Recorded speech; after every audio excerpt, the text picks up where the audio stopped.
get started.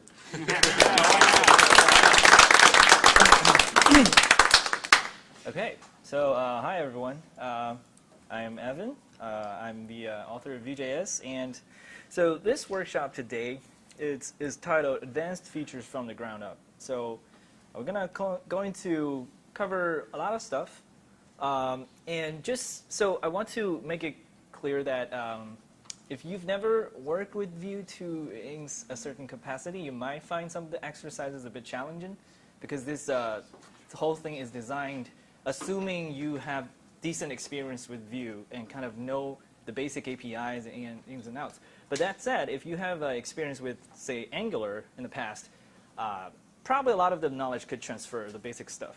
So, but this workshop is not really about like teaching you how to use Vue. It's really about some of the more fundamental stuff, the ideas, implementations, and how that kind of understanding Vue better in order to build things on top of it. So our agenda comprises of, first we'll talk about reactivity and how the reactivity system is implemented in Vue. We're actually going to follow through a few exercises that allows you to implement a small system that sort of resembles what Vue does under the hood. And then we're going to talk about writing plugins, Vue plugins, because a lot of times when we use third-party libraries, right, you've probably used a few of them with vue.use, the API. So you might be wondering, how do these plugins actually work? How do you write one yourself? You know, if you run into a lot of common tasks in your daily development, you might want to extract them out and reuse them shared between teams, between projects. So that's a good thing to learn. And then we'll talk about render functions. So Vue internally uses a virtual DOM similar to React. If you don't have React experience before, you will probably you will not be familiar with the concept of JSX or render functions. So we'll talk a bit about that and kind of walk you through how to use render functions in the Vue context, because it's actually a pretty critical feature if you want to implement some of the advanced features. And then that'll probably be enough to occupy our morning. And after lunch, we'll talk about some more advanced features like state management and routing. If you've used a Vuex or Vue router before, we're going to sort of explain the problem, build very, very simple versions of them. Hopefully, we have enough time to go through that. And then we'll talk a bit about form validation and internationalization. Also, very simple versions of plugins, just to get a taste of how it might look like in a real production environment. Okay, so looks good. So let's dive into the first topic, reactivity. Reactivity in Vue, essentially, so there's a lot of misunderstandings or confusions about what the term reactivity actually means in a programming context. To some people, it might just mean RX. Reactive programming is like streams and stuff, but in our context, this really just means when you change the state and how the state reflects in the update of the entire system. In our particular context, how changing state reflects into changes in the DOM. How does Vue track changes? So let's first think about a variable, JavaScript variable. That's just a equals 3. And then we have another variable, b, which is 10 times of a. So this is a requirement. So imagine you're the developer and your manager tells you, hey, we need to build a program. The requirement is the variable b should always be 10 times the value of a. Okay? So how would you implement that? So this is a very naive imperative solution, right?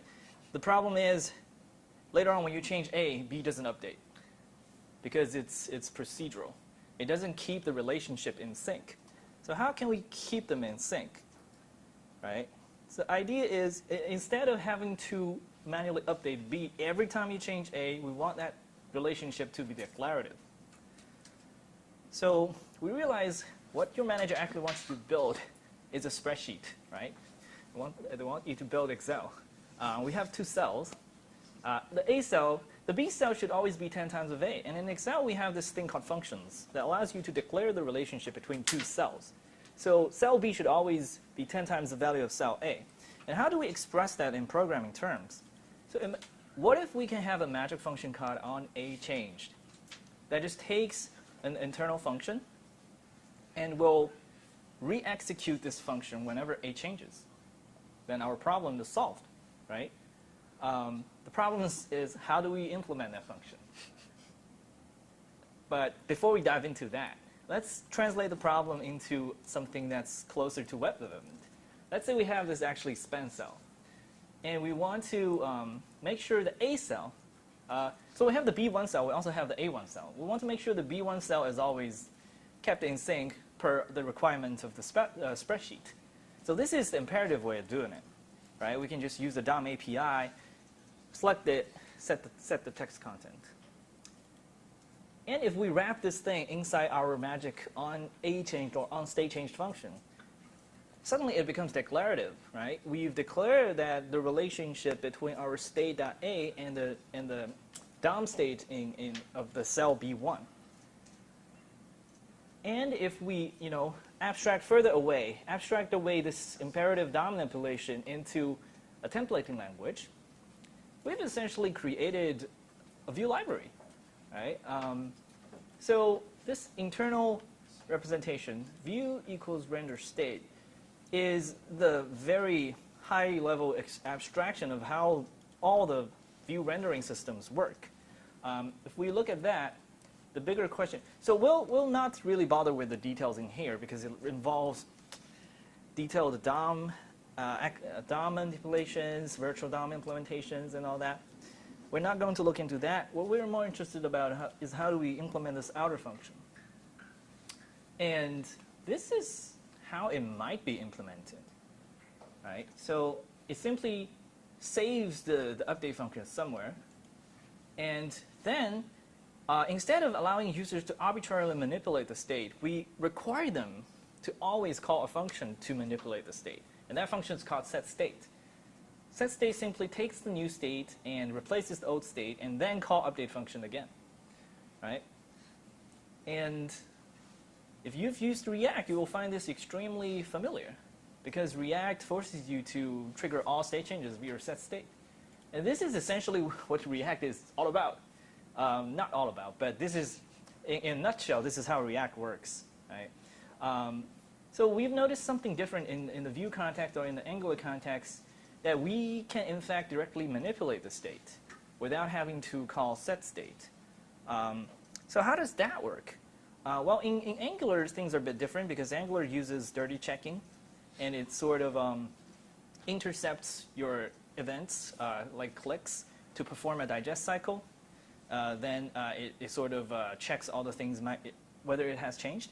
And in Vue's context, we do it a bit more granularly in the sense that we actually convert your state objects to become reactive by using the ES5 object-defined property API.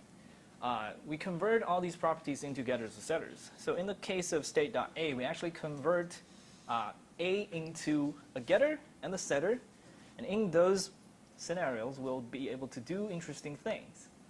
So if we rename the onStateChanged function to something like autorun, this is essentially a basic form of dependency tracking that's commonly shared in Knockout.js, Meteor Tracker, vue.js, and MobX.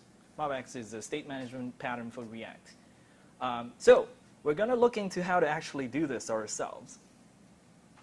And we're going to actually implement a mini data observer that's similar to how it works in Vue. So let's, so I assume everyone's got the zipped repository. So let's extract it and go into the repository. So we'll see these files inside reactivity. Look at 1.1.md. So each exercise comes with a markdown file that describes the requirement and an associated HTML file which asks you to implement the requirements. So the first exercise is understanding how to use object-defined property. If you've never used this API before, look it up on MDN and check out how the API works. Essentially, how object-defined property works, I think I'm going to just quickly walk through it because reading through the docs may take some time. It's just a global API that looks like this. Property. Right.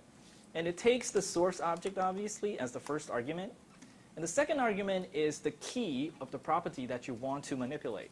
So this key can be an existing key or a non-existent key. So if it doesn't exist, it'll create it for you. If it exists, it depends on whether that property is so-called configurable. If it's configurable, we can override it. So we'll just use a random key. And then the third argument should be an object descriptor. So this descriptor can take some properties like enumerable. By default, all of these properties are false. So if a property is declared as enumerable false, then when you use, say, for var key in object to iterate over it, it will not show up because it's not enumerable. Similarly, it will not show up in object keys. And configurable, as we just talked about, prevents it from being redefined again. So once you define something with configurable false, it can never be changed again. So be careful with that. And then we have writable. So if a property is not writable, you can still assign to it, but it will have no effect, and it will fail silently. So it's also something that you should be careful about. But finally, the most important thing is the get and set functions. So we can define functions get and set.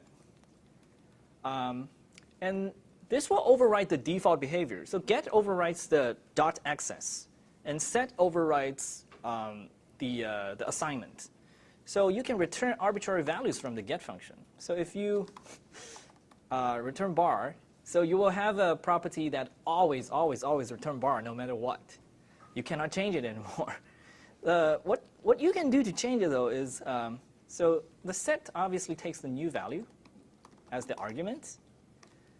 And the problem is, how do you save this value somewhere, right? So obviously, you have to save it somewhere else. So like the real value, you need to put it in another variable.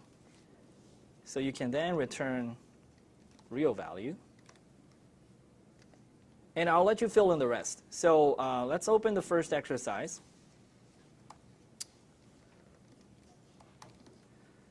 So the exercise requires you to implement a convert object. And the requirement is it should walk through all the properties inside the given object and convert each of them into a pair of getters and setters. And it should, the converted object should retain the original behavior. So if you assign it a new value and then you access it again, it should return the new value. It should just act just like the original object. But at the same time, whenever you access a property, you should console.log that access. And whenever you set a property to a new value, it should also be logged. Essentially, you need to create an object that automatically logs all the access and assignments that's happening on it. Is that clear? So if you have Node.js installed on your machine, you can, inside the repository, you can run npm install to install some testing tools. Some of these exercises include automated test suites that you can run with npm test to assert whether your current implementation is correct. Make sure to pass these arguments so that you limit the test to the current exercise. And let's start. Let's spend 10 minutes on the first exercise.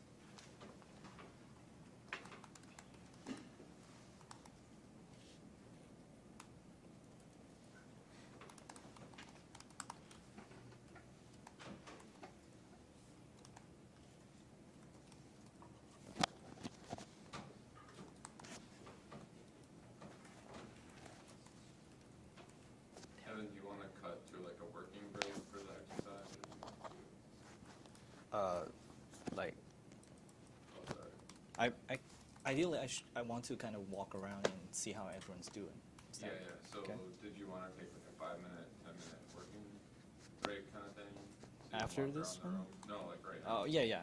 Okay. Yeah. So 10 minutes, 5 minutes, how long? 10 minutes. 10 minutes. Okay. We'll take a 10-minute